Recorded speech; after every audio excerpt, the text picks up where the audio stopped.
యాత్ర చేసిన ఆ మిడతలను ప్రభువాకును చీడ పురుగులన్నీయో తిని పాడు చేసిన మా పంట మరల మాకిచ్చును. నా జనులు ఇక సిగ్గునొద్దరంటూ మా ప్రభువు చెప్పాను. అది తప్పక జరుగును, కడవరి వర్షమొచ్చును. క్రొత్త ద్రాక్ష రసము ఆ మంచి ధాన్యములతో మా కొట్లు నింపును.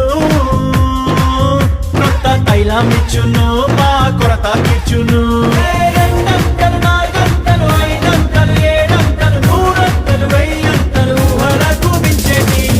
పట్టి మందిర మహిమను